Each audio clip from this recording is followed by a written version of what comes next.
வேத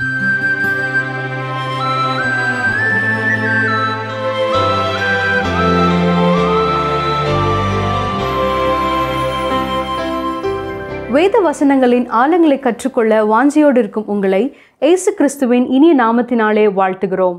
நாம் கடந்த நிகழ்ச்சியிலே இன்றும் அநேகர் நியாய தீர்ப்பு என்று ஒன்று இல்லை என்று நினைக்கிறார்கள் என்றும், மனிதன் பாவத்துடன் தேவனோடு ஒப்புரவாக முடியாது, இயேசு கிறிஸ்து ஒப்புரவாக்கும் வழியை ஏற்கனவே செய்து முடித்து விட்டார் என்றும், இஸ்ரவேல் அழிக்கப்பட தேவன் ஒருபோதும் அனுமதிப்பதில்லை என்றும், சர்வ வல்லவருடைய கோபத்தினாலே நியாய தீர்ப்பு மூலமாக வரும் அழிவே உலகில் மிகப்பெரிய அழிவாக இருக்கும் என்றும், எப்ராயிம் என்பது வட இஸ்ரவேல் தேசத்தில் உள்ள 10 கோத்திரங்களை குறிக்கிறது, இதை சமாரியா என்று அழைப்பார்கள் என்றும், இந்த உலகத்திலே ஆண்டவர் நமக்கு எத்தனையோ ஆசீர்வாதங்களையும் கிருபைகளையும் நன்மைகளையும் தந்து கொண்டே இருக்கிறார்.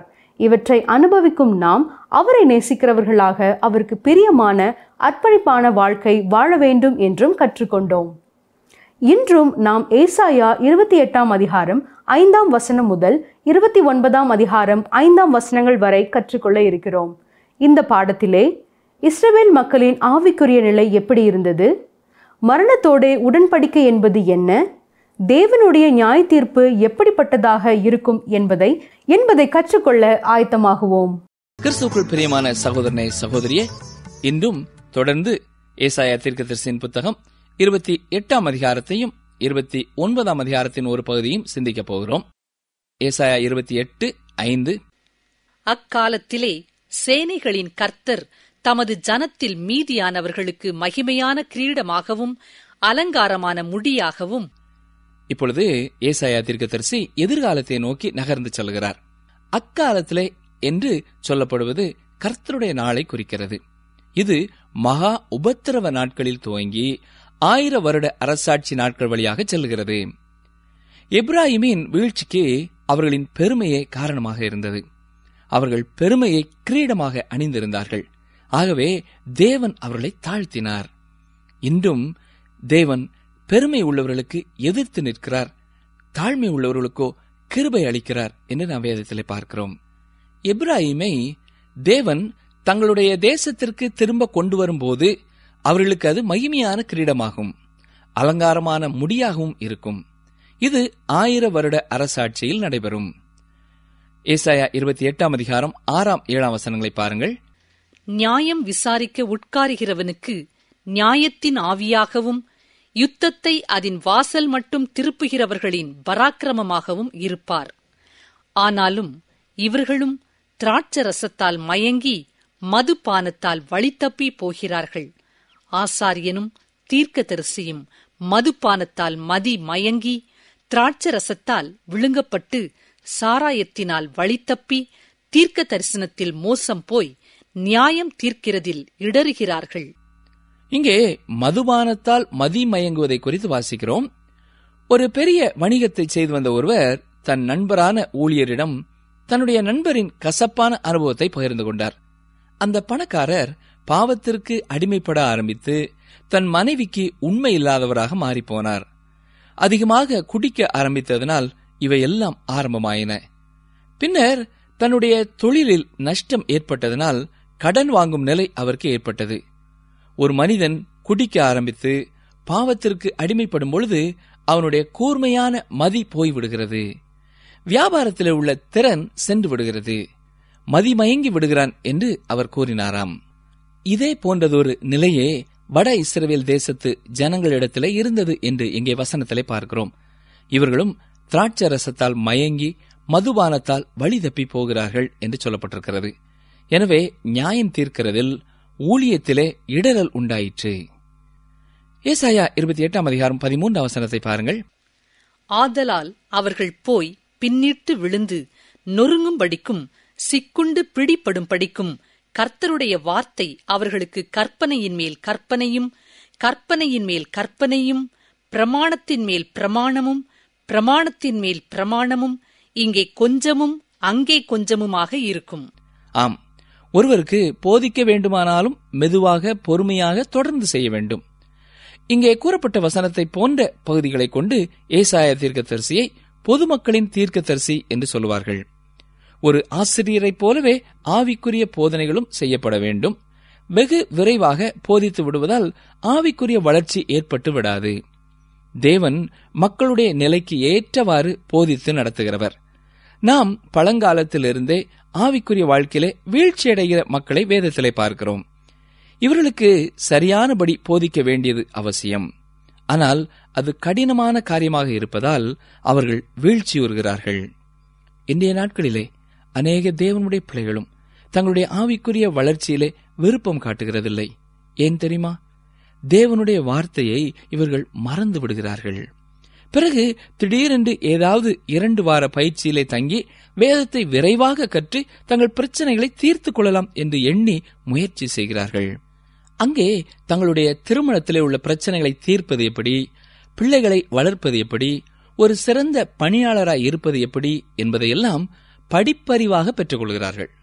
இதனால் பிரச்சனை தீர்ந்துவிடும் என்று நினைக்கிறார்கள். இல்லை பிரியமானவர்களே, படிப்பு அறிவு உதவாது. அனுபவங்களும் பிரச்சனைகளை தீர்ப்பதில்லை. கிறிஸ்தவ வாழ்க்கையிலே வெற்றி பெற எந்த குறுக்கு வழியும் கிடையாது. ஒரே ஒரு வழிதான் வெற்றிக்கு அழைத்து செல்லும். அது மிகவும் எளிதான ஒரு வழிதான். தினமும் வேதம் வாசித்து ஜெபிப்பதுதான் ஆவிக்குரிய வளர்ச்சியை கொடுக்கும். அதுதான் உங்கள் பிரச்சனைகளை தீர்க்கும். இஸ்ரவேல் ஜனங்களுக்கு கர்த்தருடைய வார்த்தை கற்பனையின் மேலே கற்பனையும் பிரமாணத்தின் மேலே பிரமாணமும் இங்கே கொஞ்சமும் அங்கே கொஞ்சமுமாக கொடுக்கப்பட்டது. மெதுவாக அவர்களுக்கு போதிக்கப்பட்டது. தினமும் அவர்கள் அதை உட்கொண்டு ஆவிக்குரிய வாழ்க்கையிலே வளர வேண்டும் என்று தேவன் கொடுத்தார். ஆனால் நடந்தது என்ன தெரியுமா?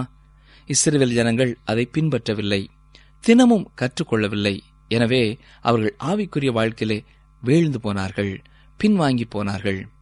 இதே போலத்தான் இன்றும் அநேக தேவனுடைய பிள்ளைகளும் காணப்படுகிறார்கள். அவர்கள் மற்றவர்களை விட பலவீனமானதினாலே ஆவிக்குரிய வாழ்க்கையிலே விழவில்லை, வேத வசனத்திலே போதுமான அளவு நேரத்தை செலவழிக்காததினாலேயே விழுந்து போனார்கள். வேத தியானம் அவருடைய வாழ்க்கையிலே இல்லை.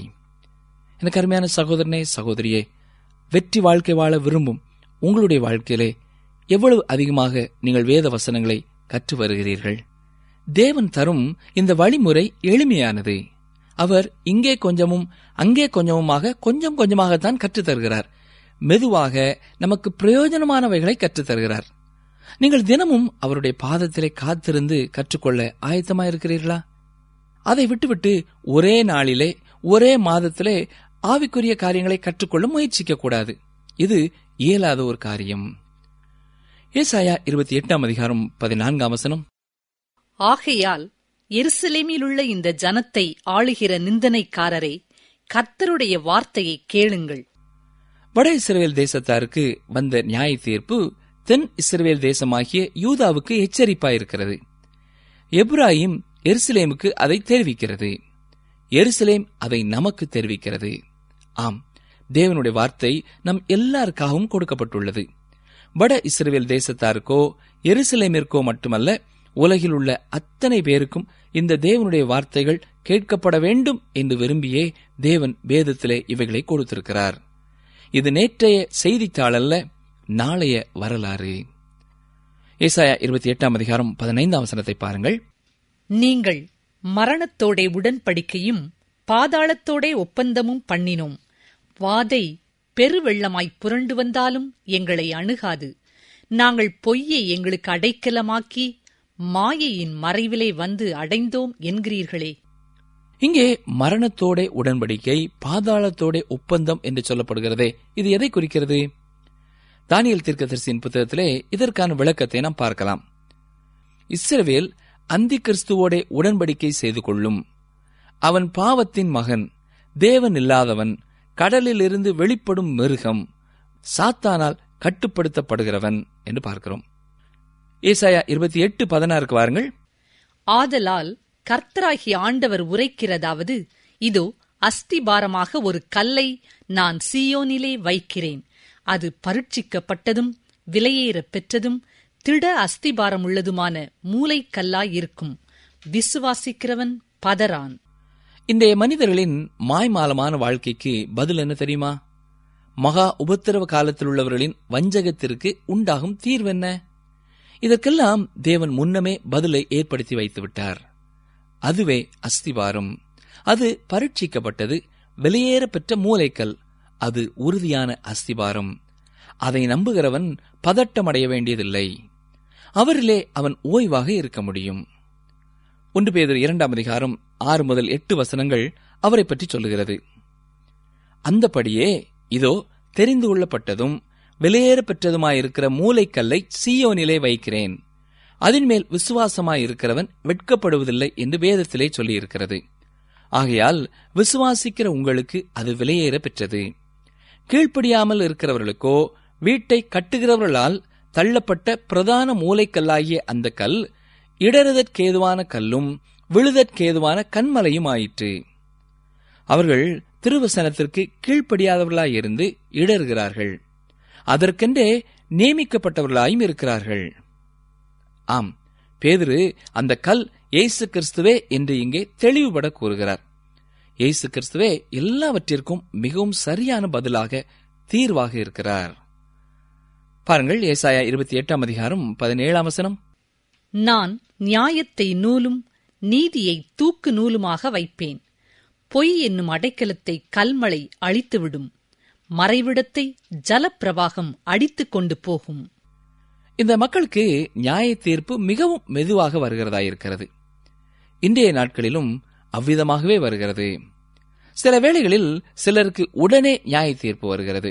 ஆனால் மெதுவாக வரும் நியாய தீர்ப்பு உடனே வரும் நியாய தீர்ப்பை விட மோசமானது என்று ஒரு வேத அறிஞர் கூறுகிறார். பொதுவாக தேவனுடைய நியாய தீர்ப்பு நாம் கண்டுபிடிக்க முடியாத அளவிற்கு மெதுவானதாயிருக்கிறது. தொடர்ந்து 28:20 பாருங்கள். கால் நீட்ட படுக்கையின் நீளம் போதாது, மூடிக்கொள்ள போர்வையின் அகலமும் போதாது. நீங்கள் எப்பொழுதாவது இப்படிப்பட்ட நிலையிலே மாட்டியிருக்கிறீர்களா? கால்கள் நீட்ட முடியாத அளவிற்கு வெளியே வந்துவிடும் கட்டிலே படுத்திருக்கிறீர்களா? நீங்கள் மூடும் பொழுது கழுத்தளவிற்கே வரும் சிறிய போர்வையை கொண்டு மூடியிருக்கிறீர்களா? இது எப்படி இருக்கிறது? இனிமையானதா? இல்லை, துன்பமானது, சிரமமானது. தேவன் இவ்விதமாகவே அவர்களை பார்த்து, நான் உங்களுக்கு படுக்க சிறிய கட்டிலை தருவேன், மூடிக்கொள்ள சிறிய போர்வையை தருவேன் என்று சொல்கிறார். இதிலிருந்து அவர்கள் மேல் தேவனுடைய நியாய தீர்ப்பு வந்தது. அது சிறிது சிறிதாக வந்து அதிகரித்தது என்பதை பார்க்கிறோம்.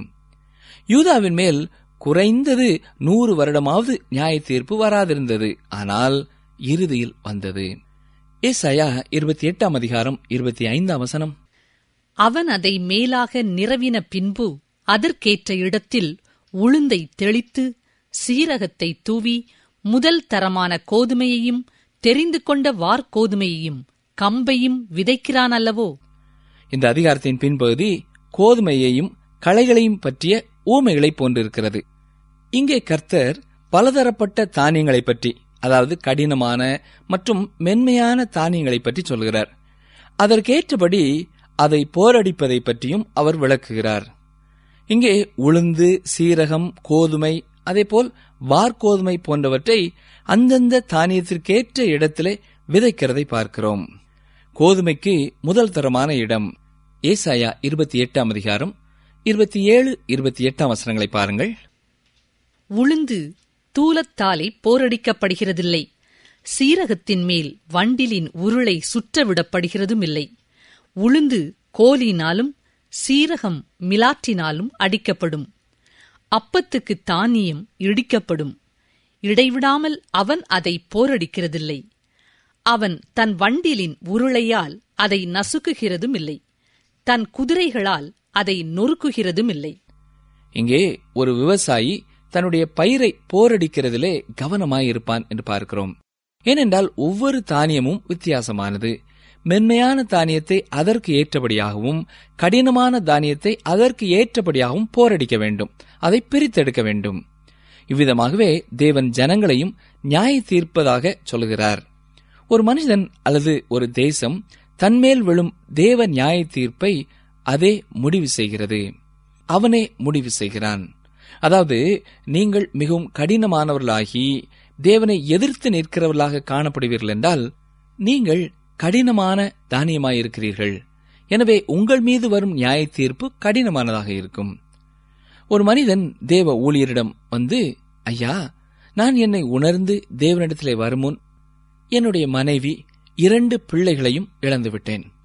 நான் மிகவும் கடினமான மனிதனாக இருந்தபடியால் என்னை தேவன் 3 முறை கீழே விழத்தள்ளினார். எனக்கு அருமையான அந்த 3 பேரையும் ஒவ்வொருவராக நான் இழந்த பிறகே எனக்கு தேவ பயம் வந்தது என்று சொன்னார். ஆம், கடினமான மனிதர்களை தேவன் கடினமான முறையிலேதான் போரடிப்பார், நியாயம் தீர்ப்பார். மத்திய எழுதின சுவிசேஷம் 13ஆம் அதிகாரம் 30ஆம் வசனத்திலே இயேசு கிறிஸ்து என்ன சொல்கிறார் பாருங்கள். அறுப்பு காலத்தில் நான் அறுக்கிறவர்களை நோக்கி, முதலாவது களைகளை பிடுங்கி அவைகளை சுட்டெரிக்கிறதற்கு கட்டுகளாக கட்டுங்கள், கோதுமையையோ என் களஞ்சியத்தில் சேர்த்து வையுங்கள் என்பேன் என்று சொன்னான் என்றார். அதேபோல மத்தேயு 13:41 இயேசு தொடர்ந்து இவ்வாறு சொல்கிறார். மனுஷகுமாரன் தம்முடைய தூதர்களை அனுப்புவார், அவர்கள் அவருடைய ராஜ்யத்தில் இருக்கிற சகல இடரல்களையும் அக்கிரமம் செய்கிறவர்களையும் சேர்த்து என்று சொல்லி பார்க்கிறோம். இது எவ்வளவு பயங்கரமானது! நாமே நம் மீது வரும் நியாய தீர்ப்பின் தன்மையை முடிவு செய்கிறோம். நாம் அவருடைய சத்தத்திற்கு கீழ்ப்படிந்தால் நம்மை கோதுமையோடு சேர்த்து விடுகிறார். அக்கினியிலே போடப்படும் பதரை விட்டு நீங்களாகி அந்த கடுமையான நியாய தீர்ப்புக்கு விடுதலையாகி விடுகிறோம். நீங்கள் கோதுமையாக இருக்க விரும்புகிறீர்களா அல்லது பதரோடு வருகிறோம்? இந்த அதிகாரத்திலே வருகின்ற தீர்க்க தரிசனங்கள் எருசலேமை பற்றியவை. சனகரிப்பின் படையெடுப்பிலிருந்து ஆரம்பித்து எருசலேம் புறஜாதியால் மிதிக்கப்பட்டு இறுதியாக எருசலேம் அழிக்கப்படும் வரைக்கும் உள்ள காலம் வரை தீர்க்க தரிசனமாக இங்கே சொல்லப்பட்டிருக்கிறது. மேலும் இறுதியாக மேசியா ஒலிவ மலையின் மேல் இறங்கி வந்து தன்னுடைய ராஜ்யத்தை ஸ்தாபிக்கும் காலம் வரைக்கும் சொல்லப்பட்டிருக்கிறது. இந்த ஏசாயா 29ஆம் அதிகாரத்தை நாம் கற்றுக்கொள்ளும் பொழுது இயேசு கிறிஸ்துவனுடைய பிரசங்கங்களோடு ஒப்பிட்டு படிப்பது மிகவும் பிரயோஜனமாக இருக்கும்.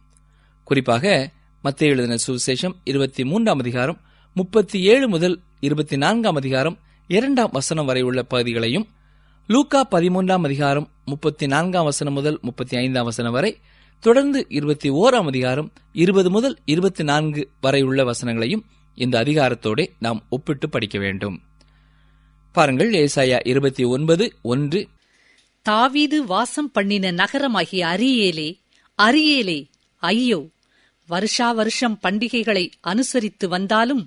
இங்கே எருசலேம் நகரம் அரியேலே என்று அழைக்கப்படுகிறதை பாருங்கள்.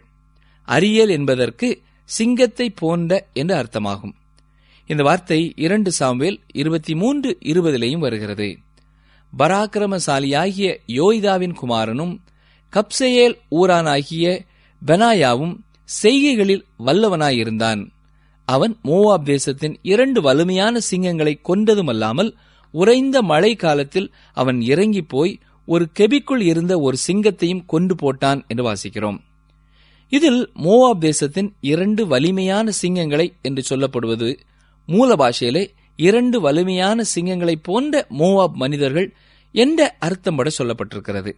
இந்த சிங்கங்களைப் போன்ற என்ற வார்த்தைக்கு அரியேல் என்று பயன்படுத்தப்பட்டிருக்கிறது. மேலும் இந்த வார்த்தைக்கு தேவனுடைய சிங்கம் என்றும் அர்த்தம் உள்ளது. எசேக்கியேல் 43ஆம் அதிகாரம் 16ஆம் வசனத்திலே இதே வார்த்தை பலிபீடம் என்று மொழிபெயர்க்கப்பட்டிருக்கிறது. இவை எல்லாமே எருசலேம் நகரை சரியாக குறிக்கின்றன. அதேபோல் இங்கே வசனத்திலே தாவீது வாசம் பண்ணின நகரம் என்று சொல்லப்படுகிறதையும் நாம் பார்க்கலாம். நம்முடைய கர்த்தராகிய இயேசு கிறிஸ்து வெளிப்படுத்தின விசேஷம் 5ஆம் அதிகாரம் 5ஆம் வசனத்திலே யூதா கோத்திரத்து சிங்கம் என்று குறிக்கப்படுகிறார். அதேபோல எருசலேமின் தேவாலயத்திலே பலிபீடம் இருக்கிறது. அரியேல் என்ற வார்த்தையின் அர்த்தம் எவ்வளவாக எருசலேமிற்கு பொருந்துகிறது என்று பார்த்தீர்களா? நிகழ்ச்சி கேட்டுக்கொண்டிருக்கிற அருமையான சகோதரனே, சகோதரியே, இந்த வசனம் எருசலேமை குறித்த ஒரு முக்கியமான தீர்க்க தரிசனமாகும்.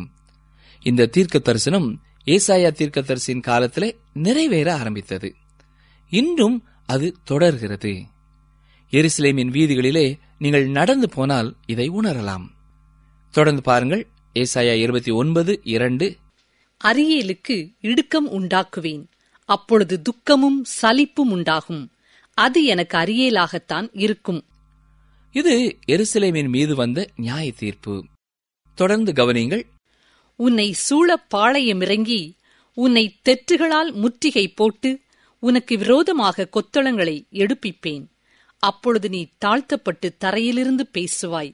உன் பேச்சு பணிந்ததாய் மண்ணிலிருந்து புறப்பட்டு, உன் சத்தம் அஞ்சனம் பார்க்கிறவனுடைய சத்தத்தைப் போல் தரையிலிருந்து முணுமுணுத்து, உன் வாக்கு மண்ணிலிருந்து கசுகுசென்று உரைக்கும். உன் மேல் வருகிற அந்நியரின் திரள் பொடி தூளத்தனையாகவும், பலவந்தரின் திரள் பறக்கும் பதர்களத்தனையாகவும் இருக்கும். அது திடீரென்று சடுதியாய் சம்பவிக்கும். இந்த தீர்க்க தரிசனங்கள் நேபுகாத் நேச்சார் எருசலேமிற்கு வந்து அதை அழிக்கும் முன்னரே கொடுக்கப்பட்டவை. இது லூக்கா எழுதின சுவிசேஷம் 21ஆம் அதிகாரம் 24ஆம் வசனத்திலே, புறஜாதியாரின் காலம் நிறைவேறும் வரைக்கும் எருசலேம் புறஜாதியாரால் மிதிக்கப்படும் என்று சொல்கிறபடி இது புறஜாதியாரின் காலத்தின் துவக்கம். இன்றும் இயேசு கிறிஸ்து கூறியது போல புறஜாதியார் எருசலேமின் வீதிகளிலே மிதிக்கிறார்கள், நடக்கிறார்கள். மற்றெல்லா நகரங்களையும் விட எருசலேமே அடிக்கடியாக முற்றுகை போடப்பட்டு பிடிக்கப்பட்டிருந்தது. வரலாற்றிலே பார்க்கும் பொழுது சுமார் 27 முறை இந்த நகரம் முற்றுகையிடப்பட்டிருந்தது என்று நாம் பார்க்கிறோம். இந்த முற்றுகையிலே பெரும்பாலும் அது பிடிக்கப்பட்டிருக்கிறது, அழிக்கப்பட்டிருக்கிறது. எனவேதான் எருசலேமிற்கு சென்று இயேசு நடந்த இடங்களிலெல்லாம் நடவுங்கள் என்று சொல்வது அவ்வளவு சரியானதாக இருக்காது. ஏனென்றால் இயேசு வாழ்ந்து வந்தபோது இருந்த எருசலேமை விட இப்பொழுது இருக்கிற எருசலேம் மிகவும் உயர்ந்திருக்கிறது. உதாரணமாக பெதெஸ்தா குளம் இப்பொழுது இருக்கிற நிலமட்டத்திலிருந்து 50 அடி கீழே இருந்தது. இயேசு அங்கேதான் நடந்தார். அதே போன்று சாலமோன் கட்டிய ஆலயம் 100 அடிக்கும் கீழாக இருந்தது. இந்த எருசலேம் நகரம் அடிக்கடியாக அழிவை சந்தித்தது. அப்பொழுது ஒவ்வொரு முறையும் அதே இடத்திலே அழிவிலிருந்து இந்த நகரம் மீண்டும் கட்டப்பட்டிருக்கிறது. நெகேமியா செய்ததும் இதே தான் செய்தார். நகரம் மண்மேடாக கிடக்கும் பொழுது அந்த அழிவிலிருந்தே எருசலேமின் மதில்களை கட்டினான். இந்த நகரை பழுது பார்ப்பதற்கு பாறைகள் வெளியே இருந்து கொண்டு வரப்பட வேண்டிய அவசியம் எழவில்லை. ஏனென்றால் அங்கேயே அநேக பாறைகள் உள்ளன. எருசலேமிலும் அதனை சுற்றியுள்ள பகுதியிலேயும் மிக அதிகமான பாறைகள் காணப்படுகின்றன. எதிரிகள் அதனை மேற்கொள்ள கடினமாயிருந்ததற்கு இது ஒரு முக்கியமான காரணமாகும். சரி நேயர்களே, இன்று நாம் கேட்ட சத்தியங்களை ஒருமுறை கூட நம்முடைய உள்ளத்திலே சிந்தித்து பார்ப்போமா? 2 காரியங்களை தெளிவாய் நாம் அறிந்து கொள்ளலாம். ஒன்று, ஆண்டவரை ஏற்றுக்கொள்ளாத, அவரை இரட்சகராக தங்களுக்கென்று சொந்தமாக்கிக் கொள்ளாத மக்கள் மேலே நியாய தீர்ப்பு வருகிறது என்பது தெளிவாகிறது. அதோடு கூட அவர் நேற்றும் இன்றும் என்றும் மாறாதவராக, இரக்கமும் கிருபையும் அன்புள்ளவராக இருக்கிறார் என்பதும் தெளிவாகிறது. இந்த நாட்களிலேயும் அவருடைய அன்பை உணர்ந்தவர்களாக அவரை தேடி வருகிறவர்களுக்கு அவர் நல்லவராயிருக்கிறார். வருத்தப்பட்டு பாரம் சுமக்கிறவர்களே, நீங்கள் எல்லாரும் என்னிடத்தில் வாருங்கள், நான் உங்களுக்கு இளைப்பாறுதல் தருகிறேன் என்று சொல்கிறார். இரண்டாவதாக, அவர் ஒவ்வொருவரையும் ஒவ்வொரு விதமான நியாய தீர்ப்பின் வழியாக வழிநடத்துகிறார். கடினமான இருதயமுள்ளவர்களை கடினமாகவும், மென்மையான இருதயமுள்ளவர்களை மென்மையாகவும் அவர் நியாயம் தீர்க்கிறார். அவருடைய நியாய தீர்ப்பு நம்மை நோக்கி வரும் முன்னதாக நாம் நம்மை தாழ்த்தி பரிபூர்ணமாக அவருடைய ஆளுகைக்கும் அவருக்கு கீழ்ப்படிதலுக்கும் ஒப்புவிப்போமா? ஜெபம் செய்வோம். எங்களை நேசிக்கிறங்கள் நல்ல கர்த்தாவே, இந்த நாளிலேயும் உம்முடைய வசனங்கள் மூலமாய் எங்களோடு நீர் பேசினதற்காக உமக்கு ஸ்தோத்திரம் செலுத்துகிறோம். எங்களுடைய இருதயத்திலே அடிக்கடி நீர் பேசினாலும் அநேக காரியங்களை குறித்து நாங்கள் கடினப்பட்டவர்களாய் காணப்படுவோம் என்றால் தொடர்ந்து அதை குறித்து இன்றும் எங்களோடு பேசும்.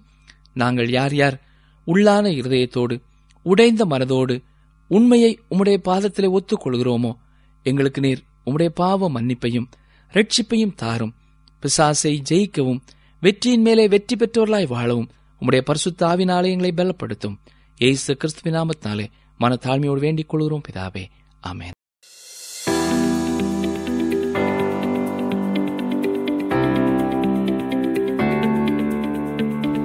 அரியேல் என்பது எதை குறிக்கிறது? அரியேல் என்பது எதை குறிக்கிறது? ஆப்ஷன் ஏ நியாய தீர்ப்பை, ஆப்ஷன் பி எருசலேமை, ஆப்ஷன் சி இஸ்ரவேலை. இன்றைய கேள்விக்கான சரியான பதிலை 9962032803 என்ற எண்ணிற்கு வாட்ஸ்அப் மூலம் அனுப்புங்கள்.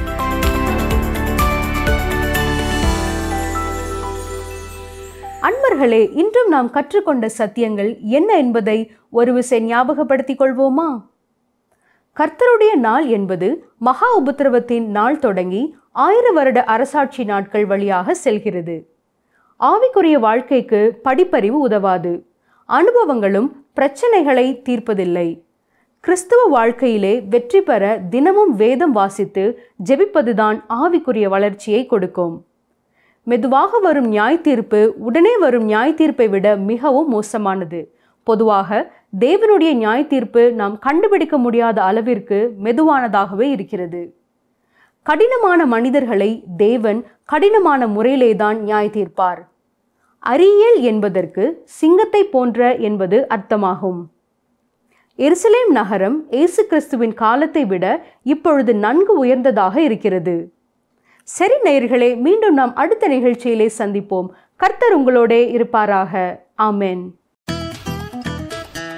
இந்த நிகழ்ச்சி உங்களுக்கு பிடிச்சிருக்கா? அப்ப இப்பவே மிஸ்டர் கால் கொடுங்க. பரிசு வெல்றது நீங்களாவும் இருக்கலாம்.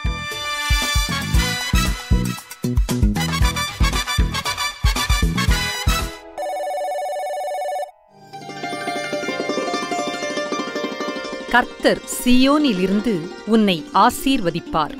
நீ ஜீவனுள்ள நாளெல்லாம் எருசலேமின் வாழ்வை காண்பாய். சங்கீதம் 128:5.